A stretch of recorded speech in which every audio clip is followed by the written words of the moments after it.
अरोड़ा जी, नोएडा। राधे राधे महाराज। महाराज जी, यदि परिवार का ही कोई शख्स छल कपट झूठ फरेब करे और उसकी वजह से रिश्ते खराब हो रहे हों तो क्या करना चाहिए? शास्त्रों में इसका क्या समाधान है? अब ये देखना पड़ेगा कि वो आपका कौन सा संबंधी परिवार में क्या संबंध लगता है।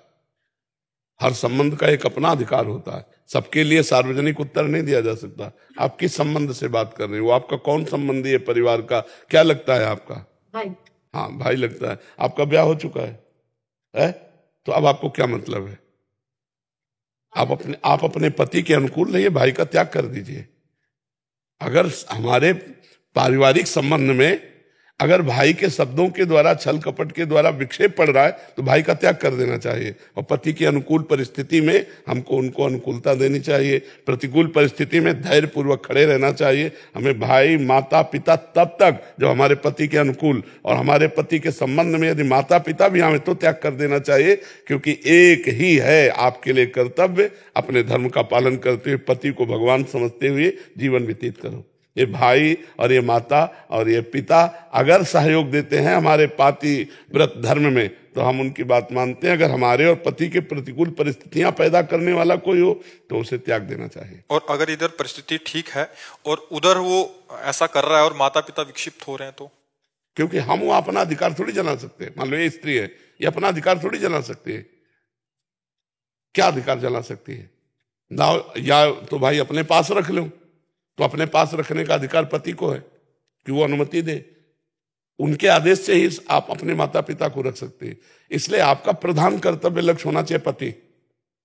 पातिव्रत धर्म से युक्त होकर पति को भगवान मानने वाली स्त्री सब लोक परलोक सब संभाल लेगी।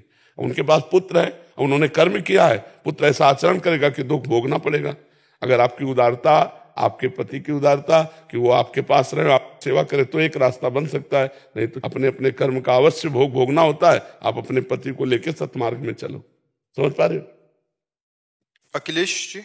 श्री हरिवंश। श्री हरिवंश महाराज जी, अगर वृंदावन अखंड वास नहीं हो पा रहा तो जहां रह रहे हैं वहीं उसी स्थान को वृंदावन की पूर्ण रूप भावना से भावित करके अखंड वृंदावन वास का फल प्राप्त होगा? भावना माँ जैसी और माँ अंतर होता है कि नहीं? माँ जैसी और माँ अंतर होता नहीं होता? कि आपको हम माँ जैसी मानते हैं, लेकिन माँ और माँ जैसी हम व्यवहार जरूर करेंगे माँ जैसी, लेकिन माँ तो माँ होती है ना। ऐसे ही वृंदावन बिहारी जी, राधा वल्लभ जी, राधा रमण जी और अनंत गोपियों के आंसुओं से भींगी हुई ये भूमि, हम भावना कर सकते हैं, पर वृंदावन जैसा तो सिर्फ वृंदावन है। अब पहले हम आपकी बात को समझाने के लिए कह रहे, ठीक है? अब हम जहां हैं मंत्र जप करते हुए, नाम जप करते हुए वृंदावन की भावना में, तो हमारा जहां भी शरीर छूटेगा वृंदावन जाएगा। जैसे भारतीय सैनिक कहीं भी शरीर छोड़े तिरंगा में ही लपट कर भारत ही आएगा। अगर भारतीय जैसे सैनिक है ना, तो कहीं भी भेजा जाए तो तिरंगा में लपेट करके भारत ही आएगा।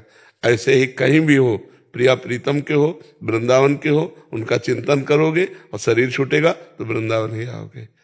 दोनों बात की, पहले बात का खंडन किया और फिर उसका मंडन किया। खंडन इस बात का, कोशिश करो यदि सौभाग्य बन सके तो अंतिम समय इसी रज में प्राण छूटे। हम अंतिम समय वास करते हुए इस रज में छोड़ें। अगर ऐसा सौभाग्य नहीं मिल रहा तो हम जहां भी हैं रज लगाते हैं, वृंदावन का जस गाते हैं, नाम जप करते हैं, तो वृंदावन ही आना होगा हमें। वृंदावन ही अंतिम हमारा निर्णय स्थान है ना, तो अंतिम में आना हमें ही होगा। ठीक है जी? पर कोशिश करो कि अगर कभी ऐसा संयोग बन जाए कि भाई लड़के का हिसाब किताब हो गया, तो आप वृंदावन वास करते हुए, भजन करते हुए शरीर छोड़े वृंदावन में, तो ये प्रगट सौभाग्य। भावना में तो चूक हो सकती है, लेकिन प्रगट में चूक नहीं हो सकती। यहाँ इस रज में हम शरीर छोड़ रहे हैं भगवान के धाम में, अब सीधी गति है। अगर भावना में तो अंतिम समय पता नहीं क्या भाव आ जाए, अंतिम फाइनल के समय क्या भाव आ जाए, उसमें चूक हो सकती है, लेकिन इसमें चूक नहीं। अंतिम समय में रज में पड़े हैं और धाम में शरीर छोड़ रहे हैं, तो हमारे भाव का वहां कुछ नहीं है। अंतिम स्थान का प्रभाव भाव को बदल करके प्रियालाल की प्राप्ति करा देगा। हरिओम शर्मा जी, मथुरा से। राधा वल्लभ श्री राम। श्री हरिवंश महाराज जी, महाराज जी, भगवत गीता में भगवान श्री कृष्ण जी कहते हैं, जिससे कोई भी जीव उद्वेग को प्राप्त नहीं होता और स्वयं भी किसी जीव से उद्वेग को प्राप्त नहीं होता, तथा जो हर्ष, अमर्ष, भय, उद्वेग आदि से रहित है, वो भक्त मुझको बहुत प्रिय है। गुरुदेव भगवान, क्या ग्रस्त आश्रम में रहते हुए आज के विपरीत काल में ये संभव है? नहीं, अध्यात्म में काल नहीं जोड़ते हैं, स्थिति होती है, चाहे जिस युग में हो। अध्यात्म में गृहस्थ नहीं जोड़ते हैं। आप चाहे जो भी कार्य कर रहे हो, अध्यात्म स्वीकार करने पर स्थिति होती है। क्या गृहस्थ ऐसी स्थिति को नहीं प्राप्त हुई? क्या आज नहीं है? आप ऐसा नहीं कह सकते कि आज नहीं है, क्योंकि आप पूरे भारतवासियों को नहीं जानते हैं। गंगा किनारे भ्रमण किया, ऐसे ऐसे गृहस्थ हैं जो ब्रह्मबोध संपन्न है और लड़का बच्चा नाती पनाती घर गृहस्थी में रह रहे हैं। तो जब हम अध्यात्म को चलते हैं तो हम सिर्फ भगवान के हैं ये मान के चलते हैं। हम गृहस्थ हैं कि विरक्त हैं, हम कहाँ के हैं, कौन है, कितनी अवस्था, क्या पढ़े कि नहीं पढ़े, कौन जाति, ये सब नहीं देखा जाता। हम भगवान के अंश हैं और मुझे भगवत प्राप्ति करनी है। जब इस मार्ग में चलते हैं तो जब सर्वत्र भगवान की भावना की जाती है तो किसी से हम उद्वेगित नहीं होते, क्योंकि मेरा भगवान ही, आराध्य देव ही मुझे पक्का करने के लिए उद्वेग कर रहा है, तो मैं उद्वेगित नहीं होता। और मेरे सामने भगवान, इसलिए मैं उद्वेगित करने वाला वचन या चेष्टा नहीं करूंगा। बिना भगवत भाव के नहीं हो सकता। जो अमर्ष है, जो हर्ष है, जो शोक है, ये सब मायाकृत दोष है। अरे कोई भी करता रहे, करते रहे बनी, लेकिन हमको अपनी स्थिति में स्थित रहे। हाँ, अध्यात्म अपने को सुधारता है। तेरे भावे जो करे, भलो बुरो संसार, नारायण तू बैठ के अपनो भवन बुहार। हमें तुरंत विवेक के द्वारा सोचना है, ये गाली क्यों दे रहे हैं? कोई ना कोई कर्म हमारा है जिसका मार्जन कराने के लिए भगवान इनको निमित्त बना रहे हैं, तो हम चुपचाप सहन कर लेते हैं। ये बोल करके अपना जितना रोष है खाली करके चले जाते हैं। हम आनंदित हैं, मेरे किसी कर्म का मार्जन हुआ है, वो अपनी स्थिति में है। अगर विवेक नहीं तो झगड़ा हो जाएगा। अभी नए संस्कार बन गए, अब वो स्थिति से चूक गया, अब उसका कोई महत्व नहीं। पलट कर जवाब नहीं दिया, चुपचाप सह गए, ये बहुत बड़ी बात है।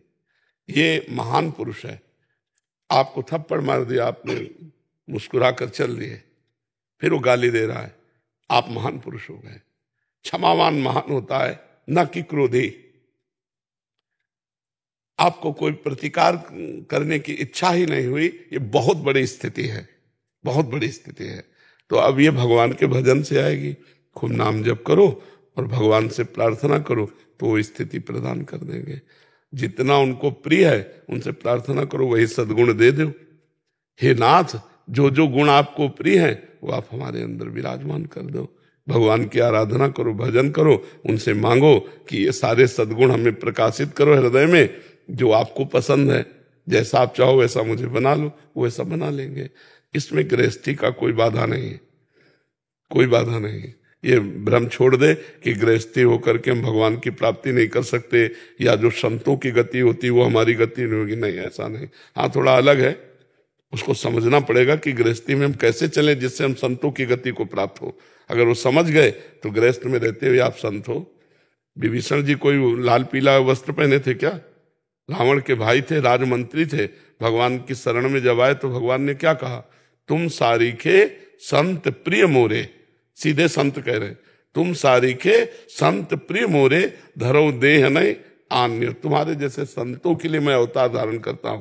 विभीषण जी कोई वेश नहीं धारण किए थे, गृहस्थ में ही थे, पर इतने महान संत कि भगवान शंकर कैलाश से बोल उठे जब रावण ने लात मारी, और विभीषण जी सह गए और कहा, तुम पितु सरिस भले ही मोहि मारा, पर राम भजे हित नाथ तुम्हारा। तो कैलाशपति बोल पड़े, उमा संत कह यही बड़ाई, मंद करत जो करत भलाई। वो मंद कर लात मार रहा, ये उसकी भलाई करे, यही साधुता है। तो दो जगह से प्रमाणित हुआ विभीषण जी संत हैं। एक तो स्वयं भगवान श्री राम ने कहा और एक कैलाशपति भगवान शिव ने कहा, पर विभीषण जी बाहर से कोई संत वेश नहीं धारण किए। तो गृहस्थी में इतने ऊंचे संत हो सकते हैं कि भगवान प्रमाणित कर रहे हैं। तो हमको ये नहीं सोचना कि हम गृहस्थ धर्म में हैं तो हमारी सदगति नहीं हो सकती, हम आध्यात्म की ऊंचाई पर नहीं जा सकते, हम संत नहीं कहला सकते। अंदर की स्थिति को संत कहते हैं। अगर अंदर की स्थिति संत है और भेष भी संत है तो क्या कहना है। अगर अंदर की स्थिति नहीं, भेष केवल है तो पाखंड है। अगर आप गृहस्थी में पैंट शर्ट कोट पहने और आप भगवान के चिंतन में और शास्त्र की आज्ञा के अनुसार चलते हैं, आप संत हैं। समझ पा रहे हैं आप जी? विवेका जी अंबाला से। महाराज जी राधे राधे, आपके चरणों में कोटि कोटि प्रणाम। महाराज जी पिछले 2 साल से नियमित आपका सत्संग अपने परिवार के साथ सुन रही हूँ। कठिन परिस्थितियों में आपकी बातों से बहुत प्रेरणा मिलती है। वह नियमित नाम जप से मन को काफी बल मिलता है। महाराज जी मेरा एक प्रश्न है, हमारे विचारों, भावनाओं और कार्यों मतलब कर्मों के बीच में क्या संबंध है? हम उनके कैसे सामंजस्य बैठा सकते हैं? अर्थात अपनी सोच, भावना और कर्मों में अंतर ना हो जिससे हमारा मन शुद्ध हो सके। सुनो, पहले हमारी बुद्धि शुद्ध होनी चाहिए, क्योंकि विचार और भावना ये बुद्धि से ही होते हैं। क्या करना चाहिए, क्या नहीं करना चाहिए, ये निर्णय कौन करता है? बुद्धि। अंतःकरण में 4 हैं, मन, बुद्धि, चित्त, अहंकार। चित्त उस विषय का चिंतन करता है जो करना है या नहीं करना है। निर्णय बुद्धि देती है कि करना है कि नहीं करना है। करना ही है ऐसा संकल्प मन बनाता है, नहीं करना है ऐसा संकल्प मन बनाता है। और अहंकार मैं करता हूं, ये 4 हैं करण में। हमको पहले बुद्धि शुद्ध करनी है।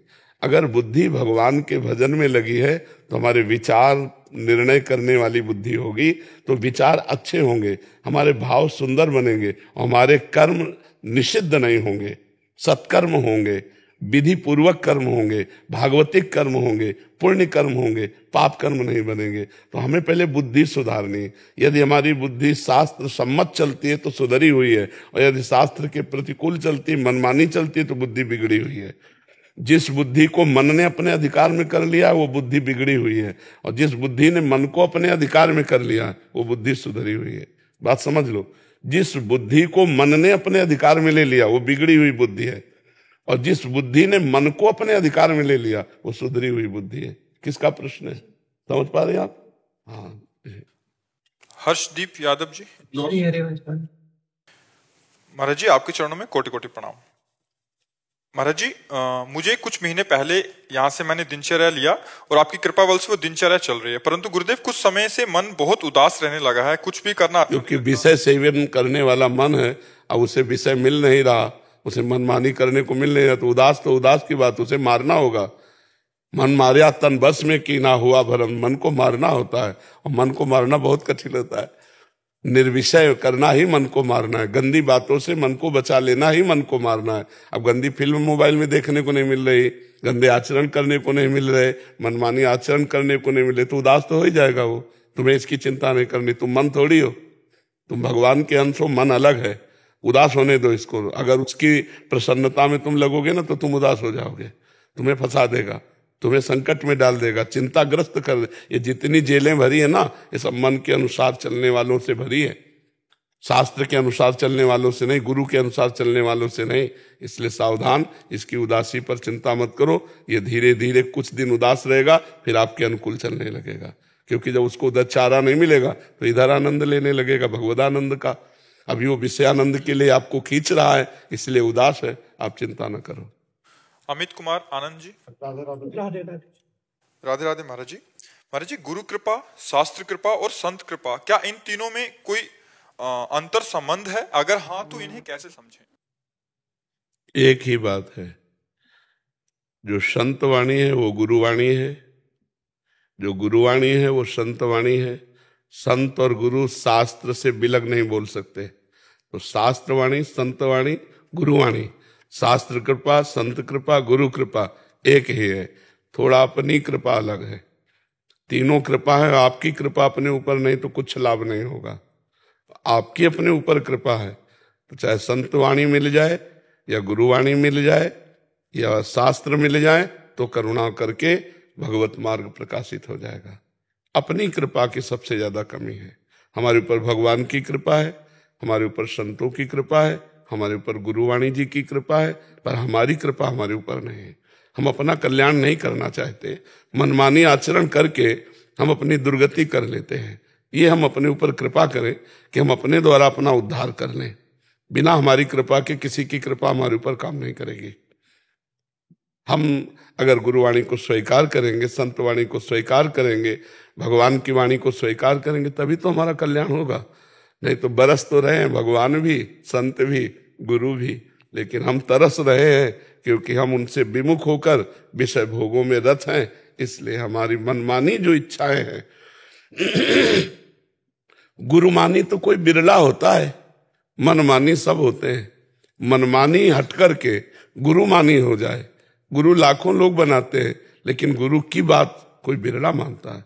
गुरु मानने वाले लाखों मिलेंगे, लेकिन गुरु की मानने वाले कोई बिरला हो। जो गुरु की मान लिया वही मुक्त हो गया।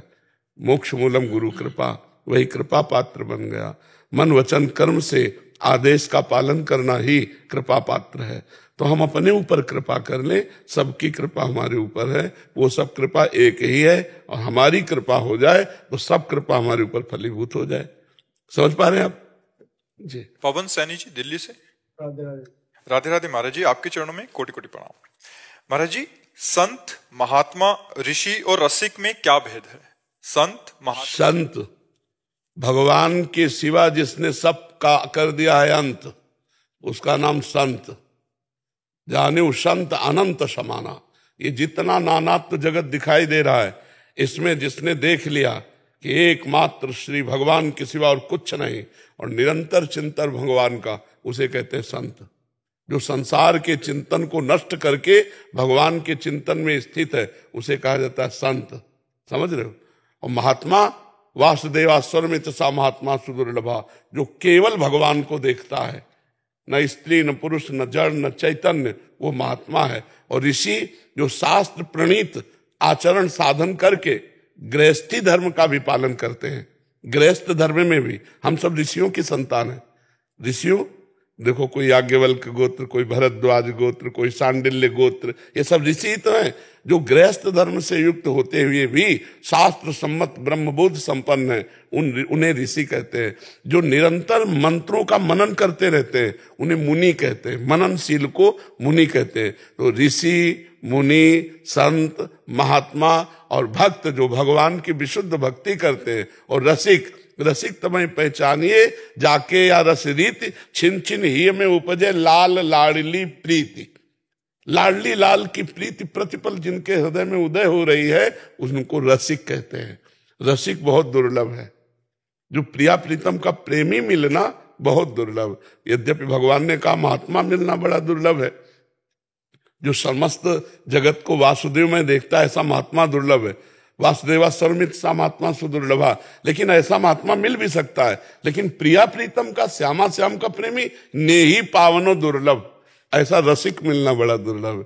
और रसिक मिल गए तो सब बात बन गई। फिर तो ज्ञान, प्रेम, वैराग्य सब मिल जाएगा। उनकी दृष्टि में, उनकी वाणी में वो पावर है कि हमको संसार रूपी दलदल से उठाकर वो सुदृढ़ भगवत मार्ग में चला नहीं देंगे, दौड़ा देंगे, क्योंकि उनमें पावर है, भागवतिक पावर है, उससे हम दौड़ पड़ेंगे।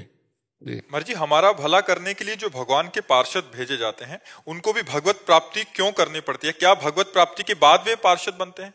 नहीं, भगवान के द्वारा जो भेजे होते हैं उनको भगवत प्राप्ति नहीं करनी होती। वो भगवत प्राप्ति कराने आते हैं, पर जिस वजह से वो पार्षद बने वो वजह थोड़ी छूट जाएगी।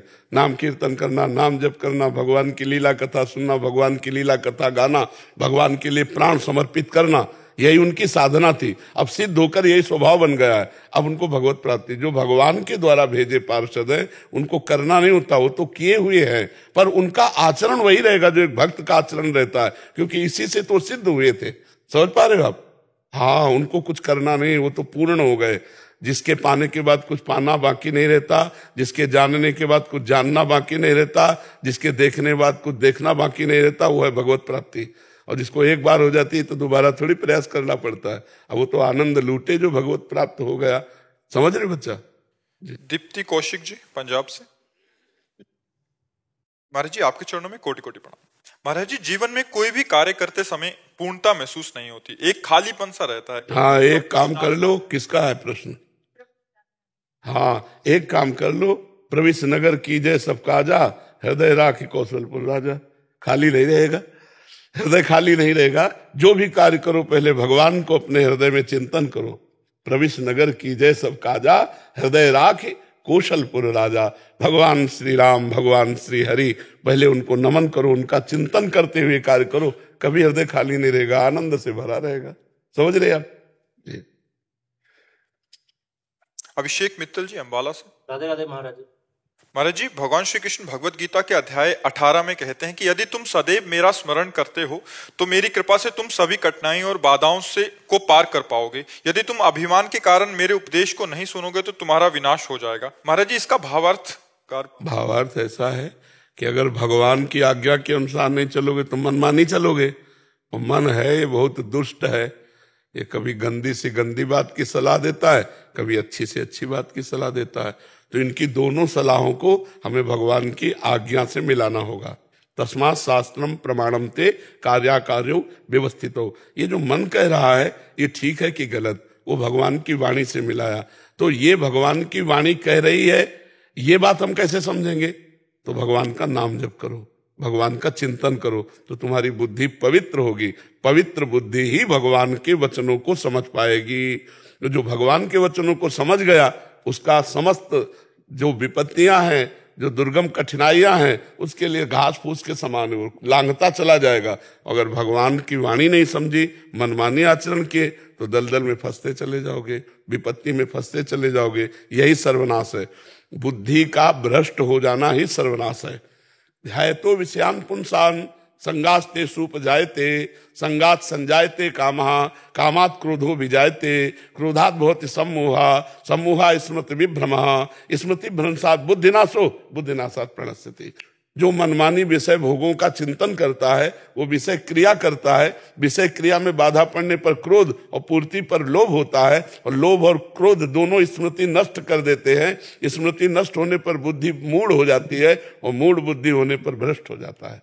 इसलिए सर्वनाश कहा जाता है। बुद्धि का नाश ही सर्वनाश है। समझ पाए आप? जी महाराज। हाँ, हमारे जिसमें नाम जप, जैसे कि नाम जप की 3 स्टेज होती हैं, नामाभास, नामापराध, शुद्ध नाम। जैसे अभी शुरू में नाम अपराध होता है, तो तीनों में शुद्धिकरण उतनी मात्रा से होता है जितना शुद्ध नाम से होता है। हम आग तुम्हें भाव से छुआएं, गुस्सा से छुआवें, बड़े प्यार से छुआवें, आग बराबर लगेगी तीनों में कि नहीं लगेगी? आप हमें बहुत बुद्धि मत चलाओ, नाम जप करो।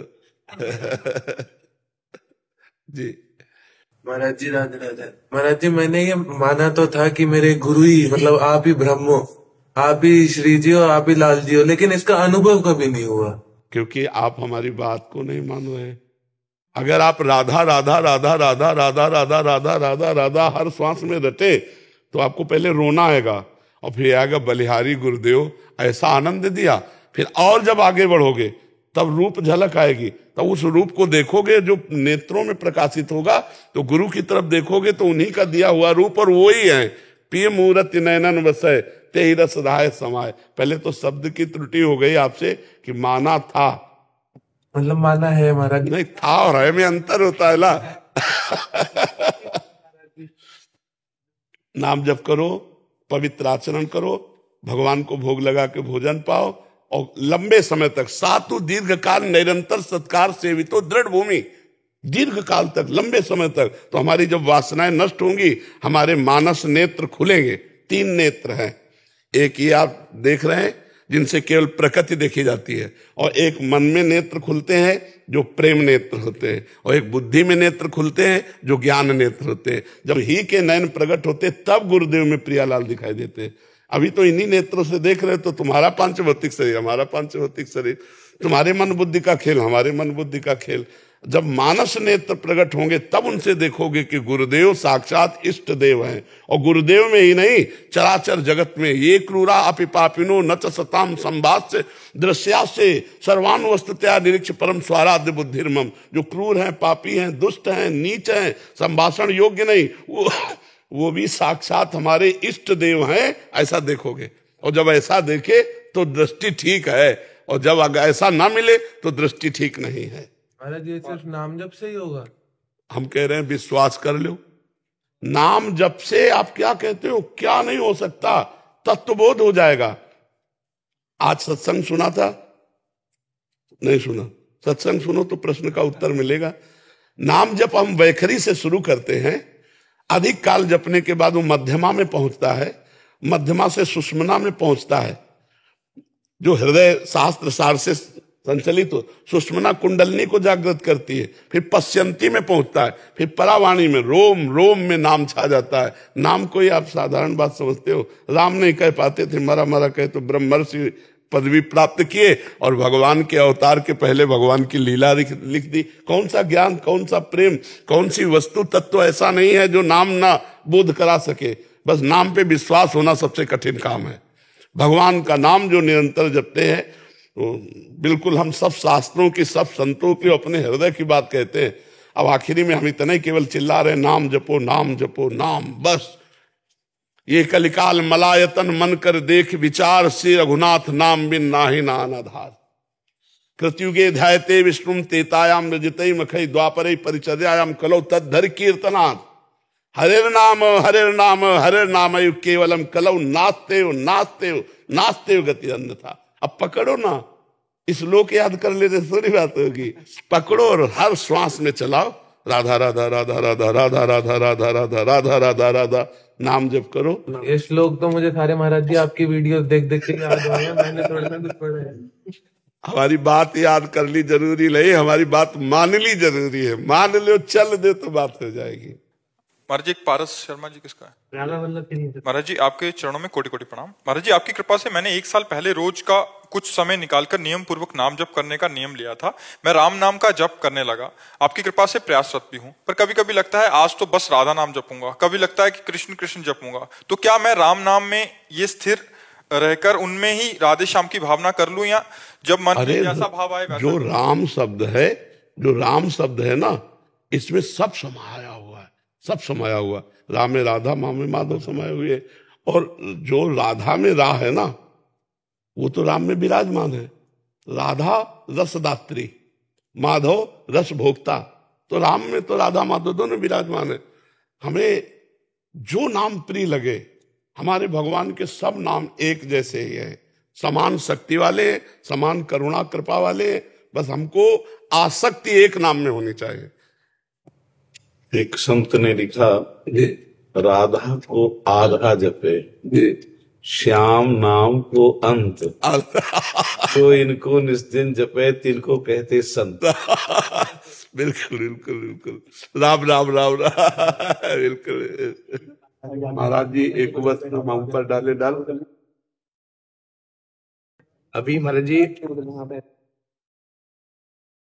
कुंभ में आयोजन था श्रीमद् भागवत का, तो आपका भी दर्शन वहीं कुंभ में हुआ। बड़ा निवेदन किया कि एक बार मैं वृंदावन दर्शन करने आ रहा हूँ, तो इनके ब्याज से आपका और हमारा दर्शन होगा। और आपके ब्याज से महाराज जी का दर्शन हो गया।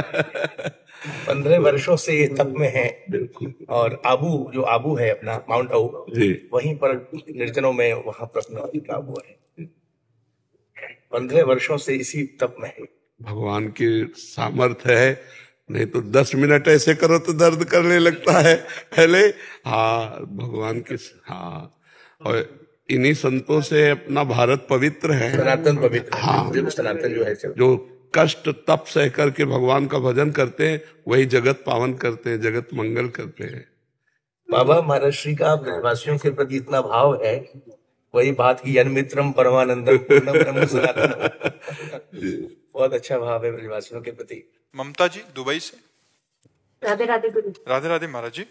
गुरु जी, जैसे गीता में काम क्रोध लोभ को पाप आचरण बताया गया है, वैसे ईर्ष्या की भावना भी गलत है। तो हमें इस ईर्ष्या की भावना से कैसे बचना चाहिए, तथा कोई हमसे तो आप ये समझो कि मूल बात तो आप समझ ले, तो फिर ये ईर्ष्या उसकी शाखाएं हैं। जब हमें किसी पदवी की कामना होती है या किसी बात की कामना होती है, उस कामना से वो आगे निकलता है तो हमें मत्सरता, ईर्ष्या उससे हो जाती। मूल तो काम है ना, सबका मूल काम। भगवान ने जैसे कहा, त्रिविधम नरकस्येदम द्वारम नाशन मात्मनः कामः क्रोधा तथा लोभा तस्माद् त्रयं त्यजेत। इसी में सब आ जाएगा। भगवान के वचनों को अगर विस्तारित किया जाए तो उसी में सब आ जाएगा। सबका मूल कामना है। और जब कामना हमारे हृदय, अगर हमारे हृदय में संतोष हो तो ईर्ष्या क्यों होगी, मत्सरता क्यों होगी? हमारे हृदय में कामना है और उस कामना में मैं अपने को पीछे देख रहा हूं, वो मेरे से आगे बढ़ रहा तो मत्सरता दिखाई देती है, उसकी उन्नति हो रही तो हमारे अंदर ईर्ष्या आ जाएगी। तो मूल बात तो कामना है। अगर कामना का त्याग कर दे तो सब बात बन जाए। बिन संतोष न काम न साही, अछत काम सुख सपने नाही। तो ये कामना ही मूल है सबका, और कामिका ही त्याग कर देना मानो हम त्रिभुवन पर विजय प्राप्त कर लिए, क्योंकि पूरा त्रिभुवन कामना ही है। आब्रह्म स्तंभ पर्यंतम सर्वम मायामयम जगत, आब्रह्म भुवनान लोकान पुनरावर्तिनो अर्जुन। तो ये सब कामना संकल्प मात्र है। अगर हम संकल्प और कामना का त्याग कर दे तो हम जीवन मुक्त हो जाए, कोई भी दोष हम में न रहता है जी। किरण जी मोहाली चंडीगढ़ से। राधे राधे गुरु जी। राधे राधे गुरु जी। गुरु जी, ये मन है क्या? कोशिश करने पर भी बस में नहीं आता। श्री कृष्ण इंद्रियाणाम मनश्चास्मि। अगर सही पूछो मन क्या है तो श्री कृष्ण है। इंद्रियों में भगवान कहते हैं मन मैं हूं। अब भगवान की शरण में हो जाओ तो वो तुम्हारे अनुकूल बन जाएंगे। अगर भगवान से विमुख रहोगे तो यही मन तुम्हें माया में फंसा के रौंद देगा। भगवान की शरण में हो तो माँ में ये प्रपद्यन्ते माया में ताम तरन्ति ते। तो यही माया है जो मन शब्द स्पर्श रूप रस गंध में पांच भौतिक प्रकृति में जाता है, यही माया है। और यही परमात्मा की तरफ जाने लगे तो यही ब्रह्म प्राप्ति है। मन ही बंधन और मोक्ष का कारण है। विषयों का चिंतन करने वाला मन बंधन का कारण है और भगवत चिंतन करने वाला मन मोक्ष का कारण है। गुरुजी एक बात और, गुरुजी हम शुरू से मंदिर जाते थे तो वो शंकर भगवान को जपते थे, फिर राम राम जपने लग गए, फिर कृष्ण भगवान की ओर आकर्षित हो गए हम। अब आपका सत्संग सुन के अब आपको बताएं, जब लड़की का ब्याह नहीं होता तो 10 फोटो देखती है, नहीं देखती ये दूल्हा सही रहेगा कि ये दूल्हा सही रहेगा कि ये दूल्हा सही। जब तक गुरु नहीं मिलते और गुरु की द्वारा इष्ट पूजा नहीं मिलती तब तक तो चलेगा, ठीक है। लेकिन जब इष्ट प्राप्ति गुरु के द्वारा होती फिर ये ठीक नहीं। फिर तो अपने मन वचन कर्म से जो गुरुदेव ने नाम रूप लीला दिया उसी में अपने को समाहित कर देना चाहिए। फिर राधा राधा जपना चाहिए। अब ये आप अपने गुरु से पूछिए। आप गुरुजी आप ही हमारे गुरु हो। तो फिर पूछना क्या है? हमारा तो जीवन प्राण सर्वस्व राधा ही राधा है जी। सुरभि जी। राधे श्याम महाराज जी। महाराज जी, एक बार दीक्षा लेने पर अगर गुरु के प्रति दोष बुद्धि आ जाए तो भक्ति क्षीण हो जाती है। एक दुविधा मन में हमेशा नहीं। अगर हमें ऐसा लगता है कि गुरु के सानिध्य में जाने से हमें दोष दर्शन होगा तो गुरु मंत्र लेकर गुरु से दूरी बना ले और उनका भजन करते रहे। गुरु की निंदा न करे, उनका कभी अपमान न करे, उनकी अवहेलना न करे, उनसे दूरी हो जाए, अपना भजन करता रहे, उनकी निंदा ना करे और किसी दूसरे को गुरु बनावे नहीं। ये भी बात है। तो मुझे दूरी बना लेनी चाहिए अपने में दोष देखकर कि मेरी गुरु के प्रति दोष दृष्टि हो रही, इसलिए मैं अपने को दूरी बना लेता हूं और गुरु के दिए हुए नाम मंत्र का जप करता हूं। रोज गुरु को सुबह शाम प्रणाम करे, भले उनके पास न जाए। अगर गुरु की निंदा करके किसी दूसरे गुरु को बना लेगा तो वहां सरसब्ज नहीं होगा, क्योंकि मूल में तो आपने गुरु के प्रति अपराध कर दिया नामदाता। तो अब चाहे वो फुसलाने वाली बात अलग है, लेकिन कोई कल्याण नहीं कर सकता। नामदाता गुरु के प्रति अपराध कर दे तो कोई कल्याण नहीं कर सकता। एक बात हम उड़िया बाबा जी एक उदाहरण देते हैं कि कैसे अपने गुरु को मानना चाहिए। एक सीधा सरल भक्त एक ब्राह्मण को उड़ीसा के गुरु बनाया और शराब पीते थे, तो शराब के नशे में उन्होंने देवी का अशुद्ध मंत्र दे दिया और वो बेचारा सीधा साधा सरल भक्त वही मंत्र जपने लगा, अनुष्ठान करने लगा। 1 वर्ष व्यतीत हुए तो भद्रकाली प्रकट हुई और उनका हम इसलिए प्रकट नहीं हो कि तुम मंत्र जप रहे हो तो तुम सिद्ध हो गए हो, तुम्हारा गुरु हम ये बताने के लिए प्रकट हुई है कि ढोंगी है, शराब पीता है और अशुद्ध मंत्र दिया है। तो उनका पहले माता जी आप दर्शन दो या चली जाओ, हमारे गुरु के प्रति ऐसे अपशब्द मत बोलो। उड़िया बाबा ने गुरु भक्ति के लिए कहा कि देवी जी से कह दिया कि आप दर्शन दो या चली जाओ, हमें इससे मतलब नहीं, आप हमारे गुरु की निंदा नहीं कर सकती। बोले बेटा वो शराब पिए था। बोले फिर कह रहा हूं आप हमारे गुरु की निंदा नहीं कर सकती। तो बोले मंत्र अशुद्ध है। तो बोले तुम 1 साल में कैसे आ गई? अगर मंत्र अशुद्ध होता तो आप कैसे आ जाती? हमारे गुरु के प्रताप से ही तो हमारे सामने। बहुत प्रसन्न हुई, बोले बेटा तुम्हारी गुरु भक्ति से मैं बहुत प्रसन्न हूं, अब इसी अशुद्ध मंत्र से मैं सिद्ध हुआ करूंगी। हाँ, तो अपने गुरुदेव के प्रति अच्छा देखो, हम आपको खुली बात कहते हैं, गुरु पर दृष्टि जो दोष की बनेगी वो 2 बातों में बनेगी। या तो गुरु कामी है और या गुरु लोभी है। तीसरा तो हमें कोई पॉइंट नजर नहीं आ रहा, प्रायः यही नजर आएगा, लोभी में सब लोभ आ जाता है और कामी में सब कामनाएं आ जाती है। अगर गुरुदेव कहते खड़े रहे हैं तो हम वहां खड़े रहना चाहिए। गुरु कहे देखो भाई इस समय रात्रि के 8 बज रहे हैं, हमारा दिमाग ये नहीं जाना चाहिए कि दिन के 8 बज रहे नहीं। अगर शरणागत हुए हो गुरु के तो दिल को अगर रात कहो, रात में हमारे गुरु जी दोष कैसे, क्या अपनी मम्मी पे दोष होता है? तो मां से भी ज्यादा पवित्र गुरु का संबंध क्या दोष करना चाहिए? प्यारे तुमने जो नाम दिया उसके बदले में गर्दन दे दे तो हल्का पड़ेगा। अभी अपने गुरुदेव पर दोष दर्शन मुझे तो ऐसा नहीं लगता, पर यदि अगर है तो अपनी कमी सुधारने के लिए गुरुदेव को प्रणाम करके उनकी निंदा न करे, दूरी बनाकर खूब नाम जप करे, हमें ऐसा लगता है।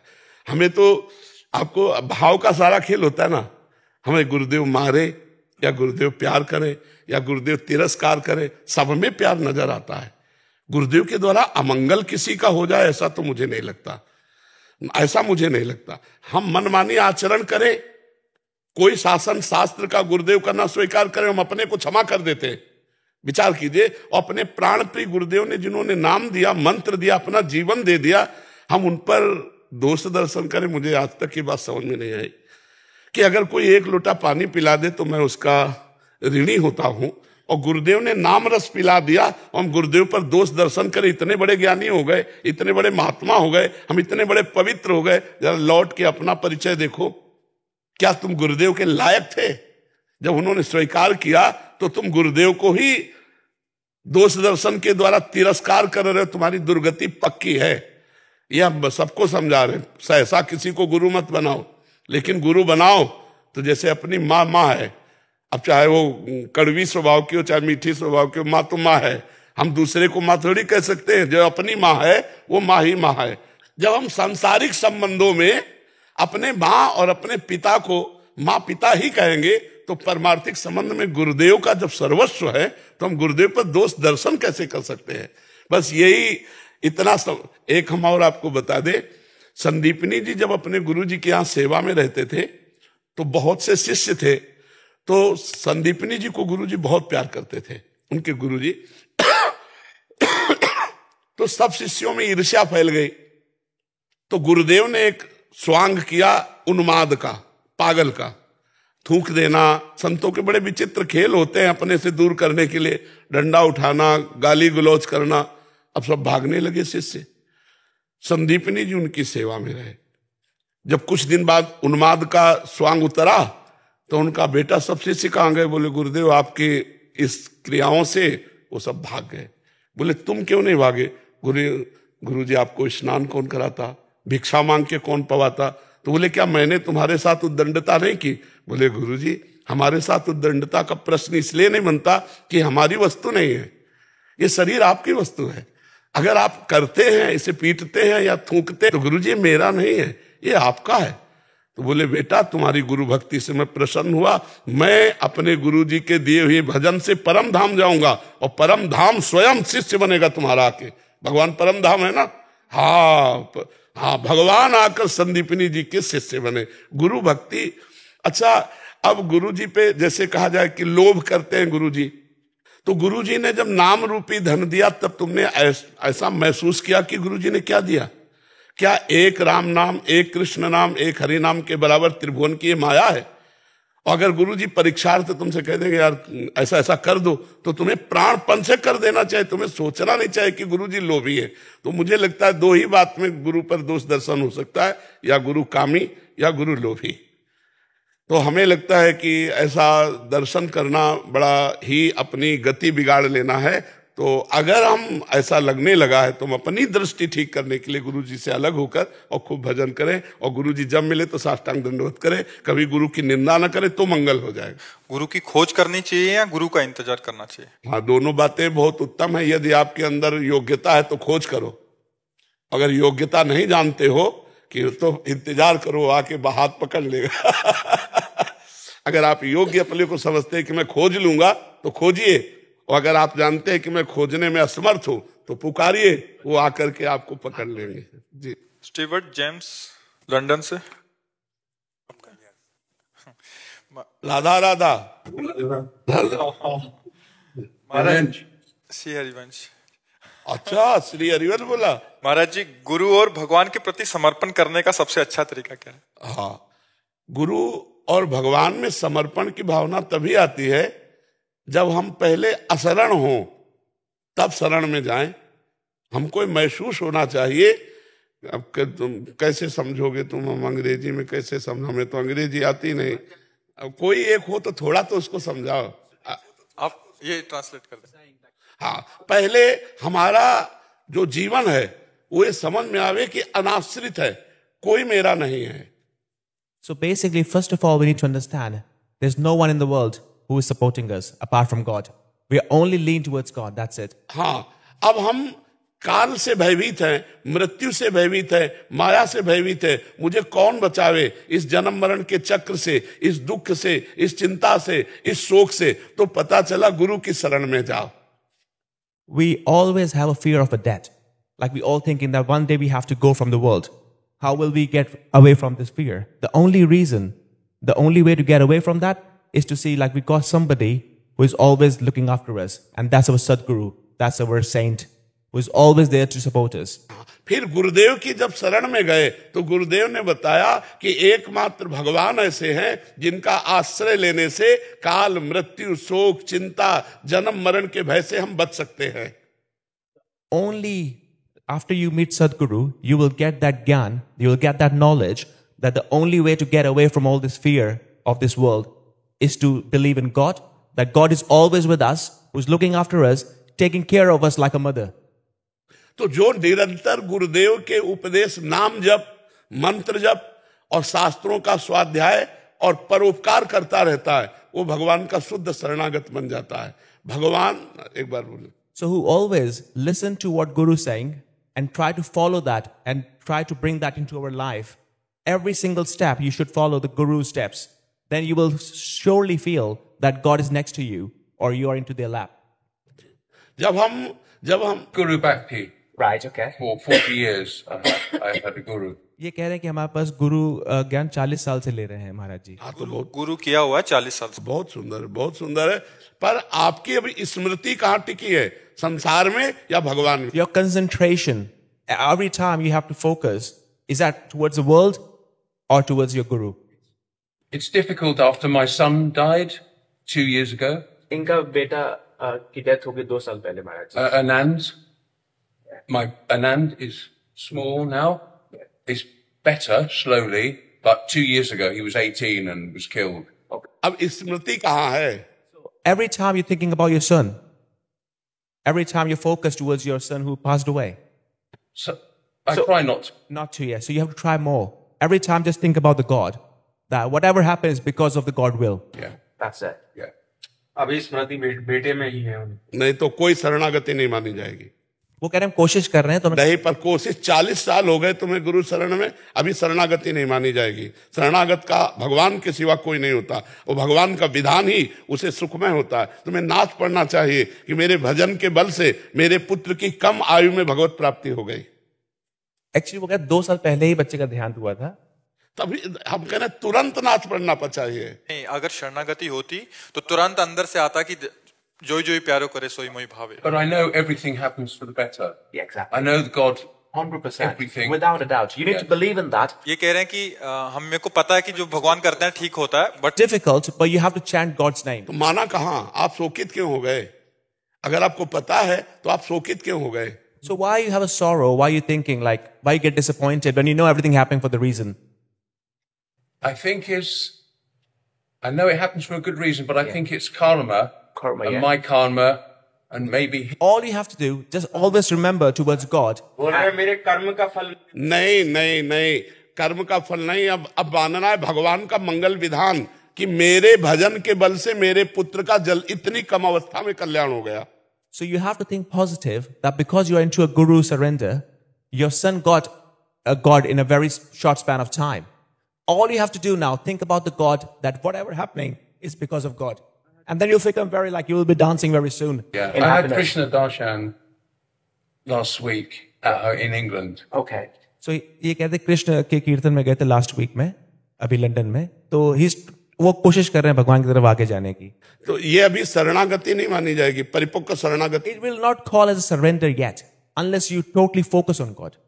So you have to increase your temperament towards surrender.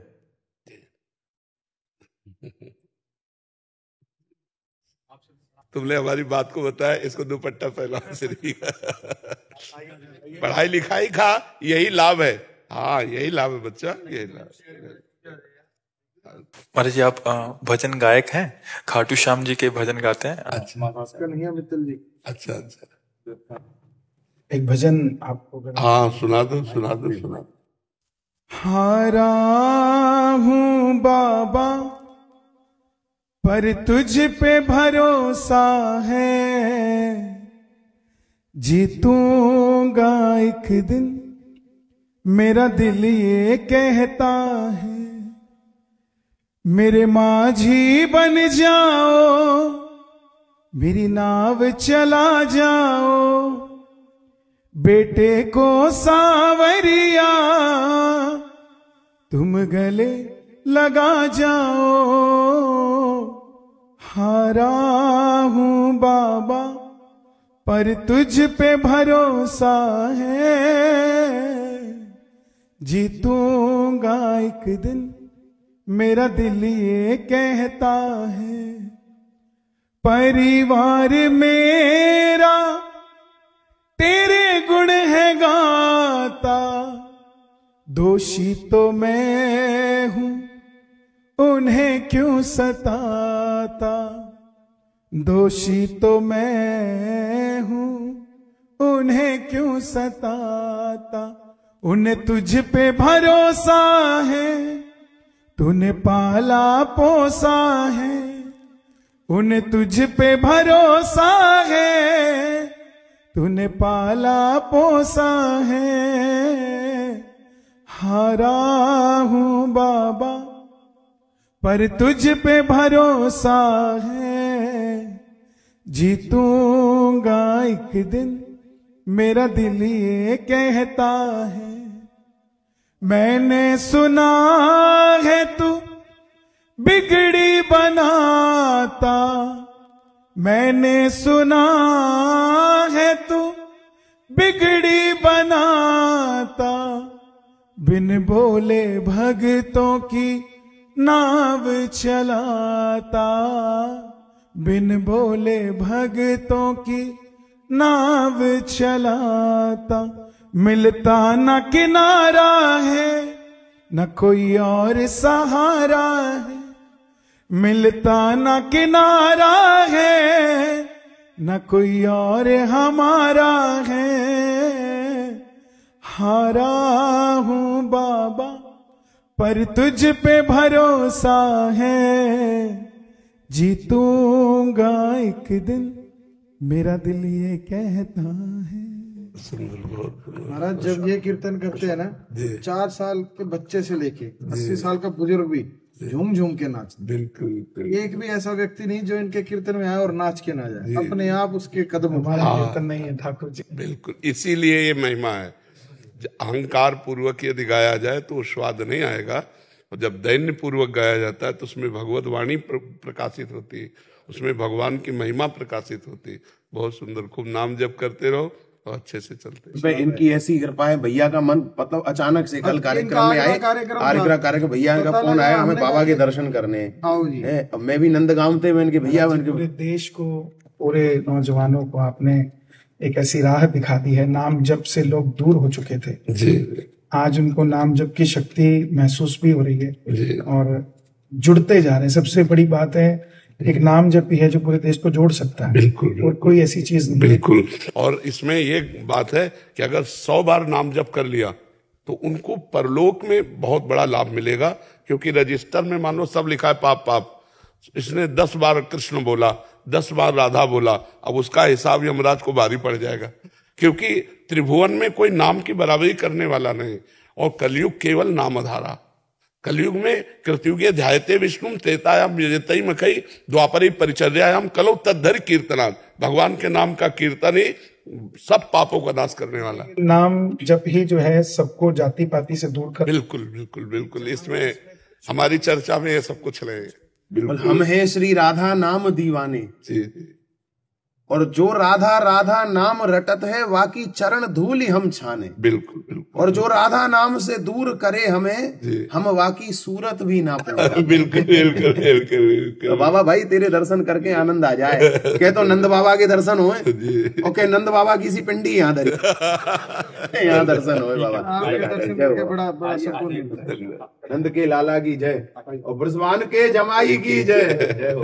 मर्जी आप भी गाते हैं? स्वस्ति मेहुल है ये बहुत अच्छी गायिका है, लिखती है। राधे राधे प्रभु जी, मेरा सौभाग्य है आज आपका दर्शन का अवसर मिला। अभी कुछ घंटे पहले मैं स्टूडियो में थी और राधे कृष्ण का गीत रिकॉर्ड कर रही थी, मैं वो आपको सुनाना चाहती हूँ। मैंने खुद लिखा है वो। है मेरे गीत तेरे लिए राधा, ले हो तुम ही भाव हो राधा। जब जब गाऊं बस यही चाहूं, जब जब गाऊं बस यही चाहूं, रास रचाए कृष्ण और राधा। है मेरे गीत तेरे लिए राधा, ले हो तुम ही भाव हो राधा। अब तुमसे नजरें हटती नहीं, ये लीला है या सम्मोहन। राधा जू को कैसे रिझाऊं, इतना बता दो हे मोहन। चढ़ा भक्ति का रंग ऐसा, चढ़ा था मीरा पे जैसा। चमक फीकी जग की लागे, बताओ जादू ये कैसा। स्वस्ति बने वो दर्पण जिसको देख देख श्रृंगार कर राधा। है मेरे गीत तेरे लिए राधा, ले हो तुम ही भाव हो राधा। मैं नहीं बता सकती प्रभु जी मुझे कितना सुकून मिल रहा है। इतने सारे सवाल थे और यहाँ के पता नहीं एकदम से बिल्कुल शांत हो गई कि बस हमारे भागा दौड़ की जिंदगी में आप एक सुकून हो। आशीर्वाद दीजिए प्रभु। राधे राधे।